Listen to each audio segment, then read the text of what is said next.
Hello, my name is Sierra Arbaugh and I am a freshman nursing major at West Virginia University.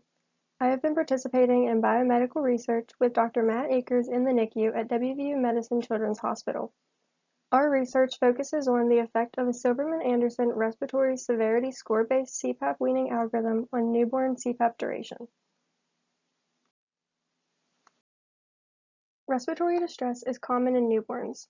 The risk varies with gestational age and other infant and maternal risk factors. This distress is demonstrated by an increased work of breathing, such as tachypnea, which is a respiratory rate above 60, nasal flaring, grunting, and chest retractions. Respiratory distress can stem from a number of causes, including disrupted birth transition, infections, or problem with cardiac or pulmonary development. Management can vary depending on cause, but it often requires provided respiratory support. CPAP is a respiratory support method that establishes lung air volumes and prevents the collapse of alveoli. It may decrease signs of respiratory distress and decrease the use of invasive respiratory support. It is increased in delivery rooms and NICUs following changes to the neonatal resuscitation program in 2011. Complications of management of CPAP utilization include nasal trauma and pneumothorax, while complications with NICU admission are impacts of family bonding, delay in oral feeds, and cost increase. Although CPAP utilization can be beneficial, it doesn't come without risks. Our goal is to only use CPAP when there is a clear need for it so that we can avoid those risks. Prior to our study, we observed many newborns on low CPAP support with minimal respiratory distress and thought that the risks of CPAP therapy might outweigh any ongoing benefits at this point of care. Because of this, we implemented an algorithm to guide weaning of CPAP by nurses and respiratory therapists. Before this, doctors or neonatal nurse practitioners directed CPAP weaning, and high NICU patient volume or acuity resulted in delays weaning CPAP. A retrospective cohort study of the electronic medical records was performed. The study followed a practice change in the NICU that implemented an algorithm to guide weaning and discontinuation of CPAP respiratory support.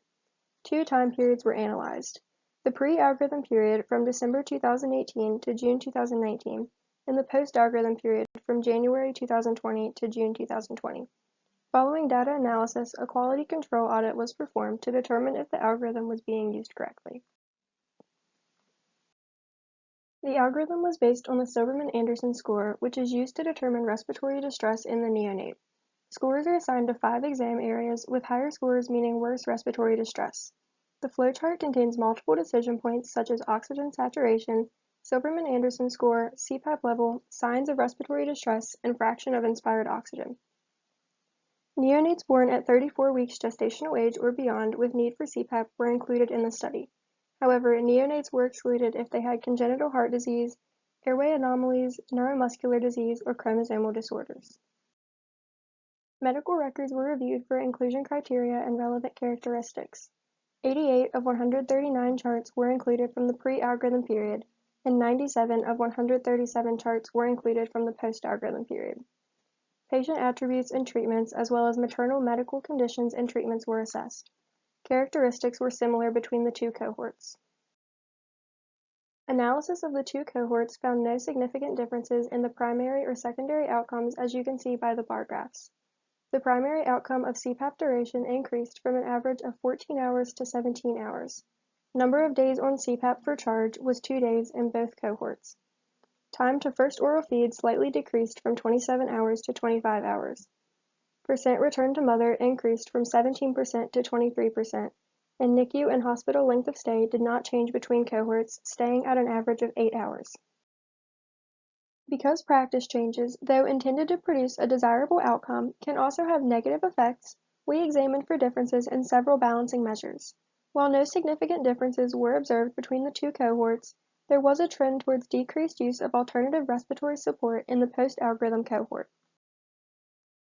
We were surprised to see no differences in the outcome data, as the project was generally viewed in a positive light in the NICU, as staff believed it was working well. However, given no differences in outcomes between the cohorts, we assessed for algorithm adherence. This quality control audit revealed that the algorithm was only followed correctly in 32% of cases. An 11-hour difference in CPAP duration was discovered between correct and incorrect algorithm usage. After analysis of the quality control audit, a quality initiative was implemented. Components of this initiative included day and night shift team huddles and the identification of project champions, or those who went above and beyond to help with the project. During the huddles, members reviewed the study and audit findings, addressed any concerns, and provided re-education about necessary components of the algorithm. As you can see in the bar chart, in the 2 months following implementation of the quality initiative, adherence to the algorithm improved from 32% to 69% to 93%. In conclusion, an algorithm to guide CPAP weaning and discontinuation was successfully developed and implemented in our NICU, and a sense of teamwork and shared goals was developed between disciplines. In the primary study period, algorithm adherence was poor. This may have led to detecting no differences in the outcomes between the cohorts.